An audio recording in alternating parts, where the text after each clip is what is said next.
What is up, ladies and gentlemen? Thanks for clicking on another episode of Break the Silence. I am your host, Cyborg, and we just got done watching what I would consider one of the games of the year between the number 1 and the number 2 seeds in the Eastern Conference. The Detroit Pistons took down the Boston Celtics 104-103.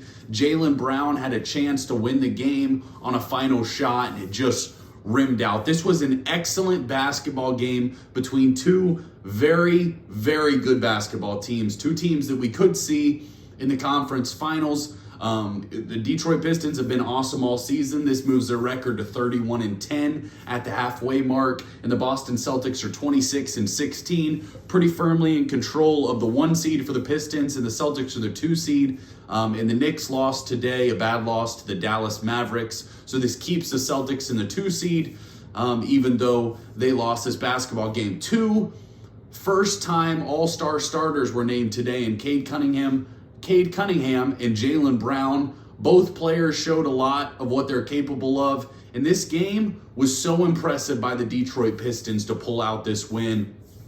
Even when Cade Cunningham was a little off his offensive game, he was still great getting his teammates involved. And the Detroit Pistons played a nasty, nasty brand of basketball that I thoroughly enjoyed watching. We will discuss it all. Before we do, take a second to subscribe to the channel. We are grinding NBA content. We are on our way to 1,300 subscribers. We're growing pretty fast, so would appreciate any support there if you love the NBA and you love talking about teams that, you know, ESPN doesn't always cover if you're not the Lakers, you know, or the Warriors. So, yes. So this game was down to the wire. It felt like either team could pull it out, obviously. At halftime, the Detroit Pistons led the game by 8 points. The Celtics came back in the third quarter to win that quarter by 6, being down 2 going into that final quarter where the Pistons were able to pull out the basketball game.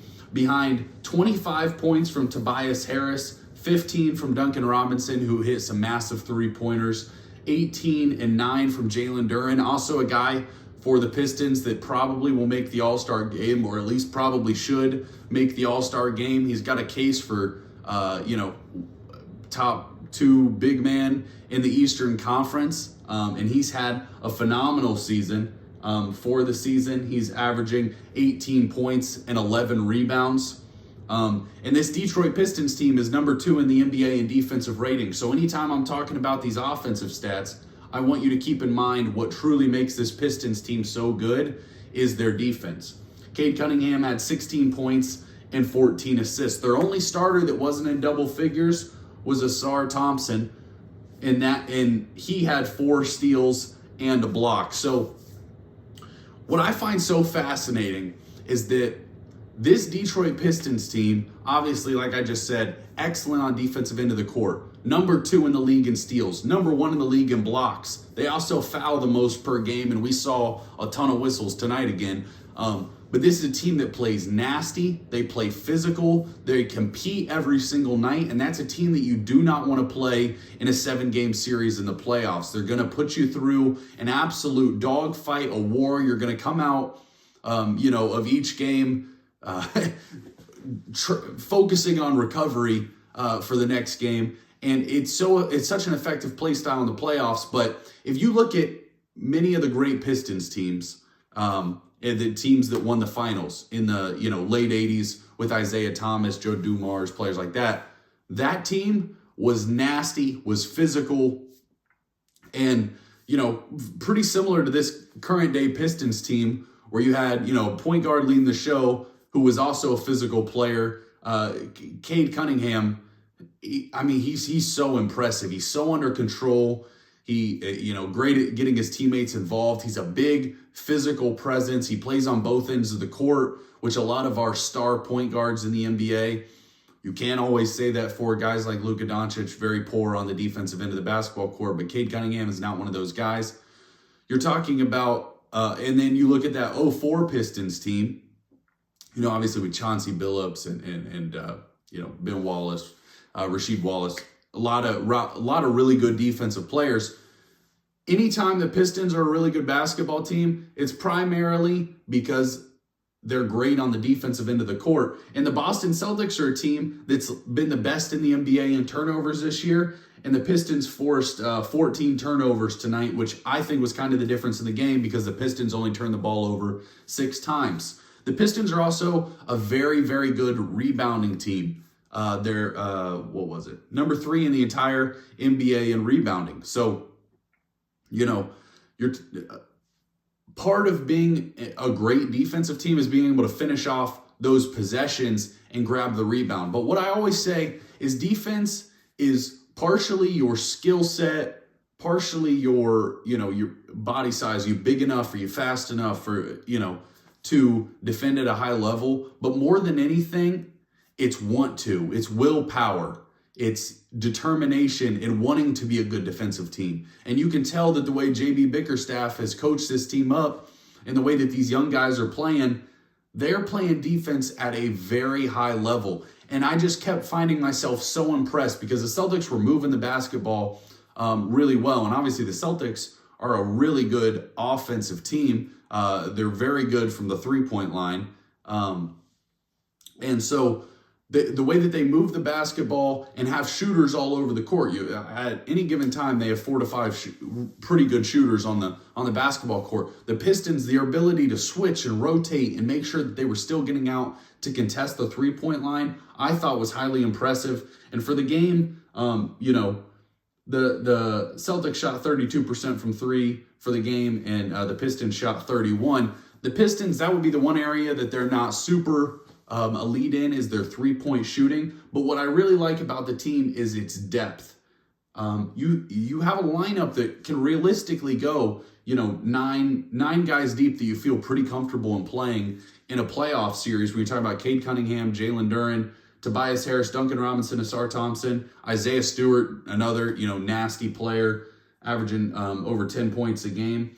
Jaden Ivey is a guy that I loved coming out of college. He's still in recovery from his bad injury last year. I think it was his ACL.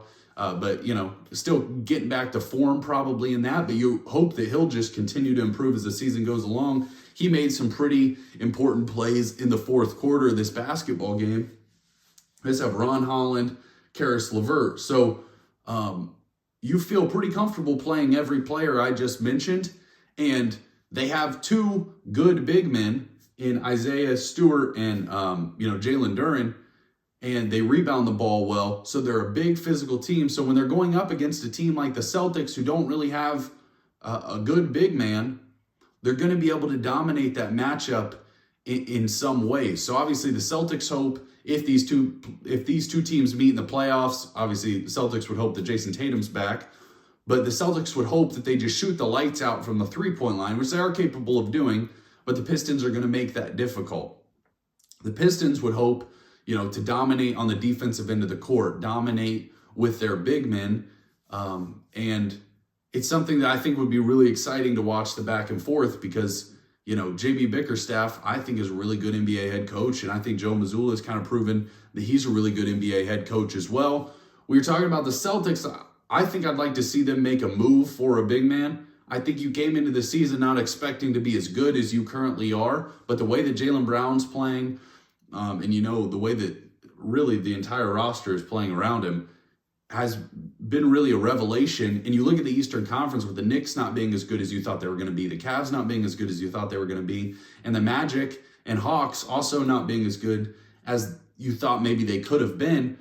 This Eastern Conference, if you're the Celtics, you're like, hey, we might be the second best team to this Pistons team here. And if we can get to the Eastern Conference Finals, let's see what happens. So it'll be interesting to see if the Celtics do make a move to really go for it. If you're the Pistons, maybe you make a move for an additional shooter, maybe a wing shooter, something like that. Obviously they lost Malik Beasley from last year, but a player like that is kind of, I think, someone who could help on a team like this. But man, I was just so impressed because it felt like Cade Cunningham in the clutch.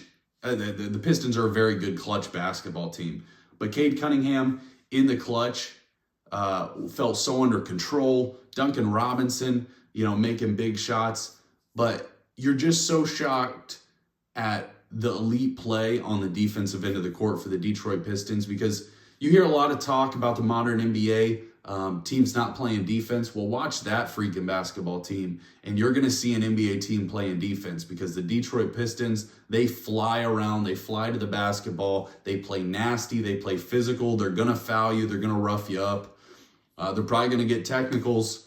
But it's just so fun to watch that team play, and you have a rising superstar in Cade Cunningham, who I think has really announced himself this year. Obviously, he's averaging 26 points a game, which I think was 10th in the NBA in scoring. I'd have to check that again. But he's second in the NBA in assists per game, and he's averaging 6 rebounds, a steal and a half, and almost a block a game. So, man, if your best player is willing to go out there and defend at a high level, and then on the offensive end of the court gets his teammates involved, man, that's a fun brand of basketball to be a part of. It's a fun brand of basketball to watch if you're a fan of the Detroit Pistons.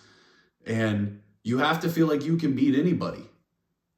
Absolutely in the Eastern Conference, I am not afraid of the New York Knicks. I'm not afraid of the Philadelphia 76ers or the Milwaukee Bucks or the Miami Heat, Orlando Magic, Atlanta Hawks. Any of those teams do not scare me if I'm the Detroit Pistons. In a playoff series, if I got to the Eastern Conference Finals and it's the Celtics with a healthy Jason Tatum and Detroit Pistons fully healthy, that would be an absolutely cinematic series that I would love to watch. And it kind of feels like one of those that you feel like is a pick'em.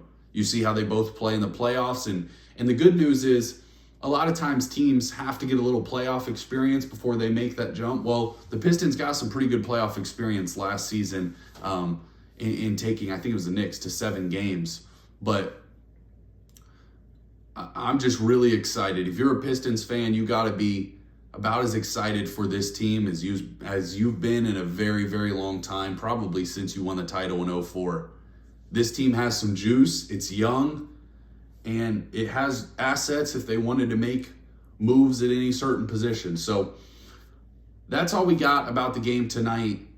I thoroughly enjoyed myself watching that basketball game. I can't wait to watch these two teams play in the playoffs if that's what we get. Hope Jason Tatum comes back healthy. That Celtics team, that was a pretty good effort as well on their end. They got to feel decent about the game. Obviously, Jaylen Brown, what do you finish with? He scored there at the end. He had 32 and 11, so, Derrick White was horrible, 1 of 11. That was kind of one of the things that hurt them, but a lot of credit to the Pistons defense on that. Man, just an awesome basketball game. Thank you guys for watching. Appreciate the support. Don't forget to subscribe. Cyborg out.